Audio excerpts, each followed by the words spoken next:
ना सॉफ्ट है। हाँ एकदम एकदम सॉफ्ट।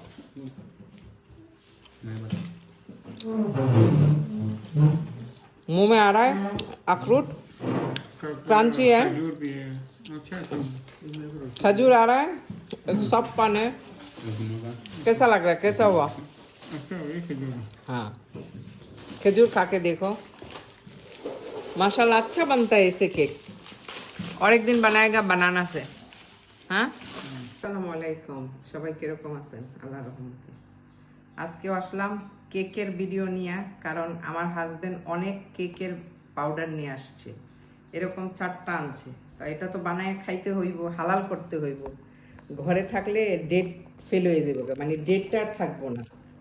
তো এই জন্য ওই দিন বানাই দিছি খেজুরের পেস্ট দিয়া, যে বানাইছি অনেক ইয়ামি হয়েছে। আমার হাজবেন্ড অনেক খুশি হয়েছে খাইয়া। আর এত মজাদার হয়েছে কেকটা, আর এত সফট হয়েছে, আমিও অবাক হয়ে গেছি যে আমি মানে কইরা কইরা বানাইছি যে কেমন বানা হয়। তো মাশাল্লাহ ভালো হয়েছে। তো আজকে নিছি আমি আখরোট, আর এটা হচ্ছে আমার গাছের খেজুর। মাশাল্লাহ আমার গাছে কিন্তু অনেক বড় বড় খেজুর হয়। এটা গেছে বছরের খেজুর, ইনশাআল্লাহ আপনারা এই বছর আবার হইতাছে। আল্লাহ যদি সই সালামতে ভালোভাবে হয় তো এবার আপনাদের সাথে শেয়ার করব, যারা এইবার থেকে আমার ভিডিও দেখেন। যারা আগের থেকে আমার ভিডিও দেখেন তারা তো জানেন আমার গাছে অনেক সুন্দর খেজুর, অনেক বড় বড় খেজুর হয়। এবার মাংস বড়া খেজুর, মানে খাইতে এত ইয়ামি লাগে। তা আমি কিন্তু এখন পর্যন্ত আমি যে রোজা রাখতেছি, আমার খেজুর দিয়ে আমি ইফতার করি, আল্লাহর নিয়ামত। আমার খেজুর কিনতে হয় না, কিন্তু আমার ছেলে মেয়ে খায় না, আমি আমার হাজবেন্ড খাই। আর এখানে আছে আমার ফার্মের ডিম। আপনারা তো জানেন আমি ডিম কিনি না, আলহামদুলিল্লাহ, আল্লাহর নিয়ামত। তো আমি কিভাবে কেকটা বানাই এটা আপনাদের সাথে শেয়ার করব, আপনারা দেখতে থাকেন। যাদের ভালো লাগে একটু হইলেও যদি উপকারে আসে কেউর, কারণ কেউর কিছু আইডিয়া নিয়ে আবার কিছু করা যায়, মানে আইডিয়া না থাকলে একটা আইডিয়া পাওয়া যায়। আমিও এরকম করি, অনেক সময় অনেকের একটা কিছু দীক্ষা আমি আইডিয়া করি।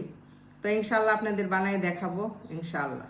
আগে আমি 2টা ডিম নিয়ে নিতেছি, কারণ আমার মুরগির ডিম মাশাল্লাহ ভালো, আর ফ্রেশ ডিম, মানে বাসি না, এই জন্য এত টেনশনের কোনো দরকার নেই।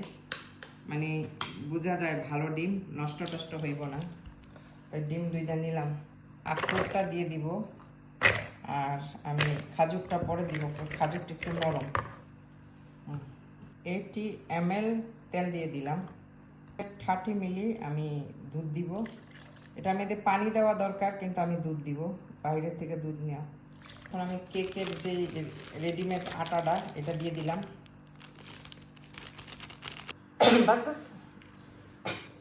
একটু ট্রেডার মধ্যে অয়েল ব্রাশ করে দিতেছে আমার মেয়ে।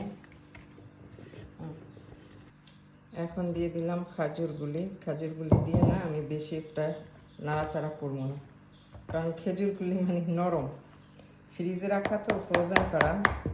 আমি ফ্রোজেন করে রাখছিলাম গেছে বছর, তাই এই বছর আমি বের করে নর্মালে রাখা খাইতেছি। ইচ্ছা করলে মাশাল্লাহ ঘরে অনেক কিছু কইরা খাওয়ান যায়, কিন্তু কি সময়ের দরকার। আর কাজগুলি করলে কাজগুলো যাতে মানে ধোয়া পাকলি করার যদি একটা মানুষ থাকে, তাই কিন্তু কাজ করতে কোনো কষ্ট হয় না। কিন্তু আমি তো একা, আমার অনেক কষ্ট হয়। তো এই জন্য মানুষ বিশ্রাইতেছি এখন যদি পাই। আর নয়তো, আর আমার হাজব্যান্ড বাহারাইনি, ডেইলি মানে বাহারাইনিদের ঘরে এত কিছু, মানে বাহারাইনিরা যেমন কিন্না খায় তেমন কিন্তু ঘরে অনেক কিছু বানায়, অনেক কিছু।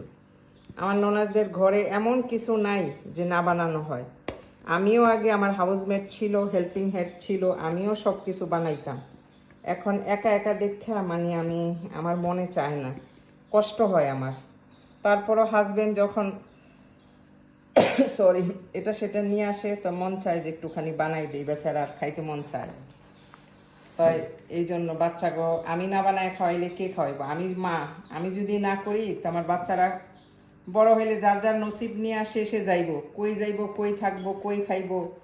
ছেলেদের বউ কেমন হয়, বানায়া খাওয়াইবো কিনা, মেয়ের জামাই কেমন হয়, আইনা দিব কিনা বানাইতে, এটার তো একটা কথা। তো এই জন্য চেষ্টা করি সব সময়।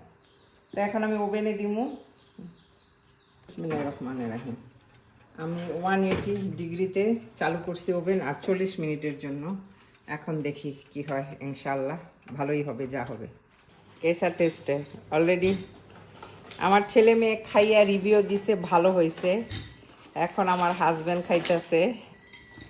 অনেক সফট সফট হয়েছে না, যেন সফট হয় না, सॉफ्ट है हाँ एकदम एकदम सॉफ्ट।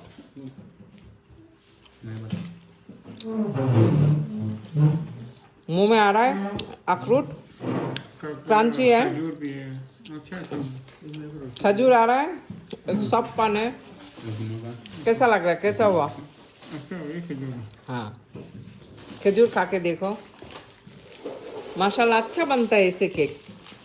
और एक दिन बनाएगा बनाना से, हाँ बनाना কাট পিস পিস करके ইয়ামি ইয়ামি হয়। এইভাবে কেক বানাইলে রেডিমেড পাউডার আইনা ঘরের সব কিছু দিয়ে অ্যাড করলে মানে অনেক ভালো হয়, মজা হয়।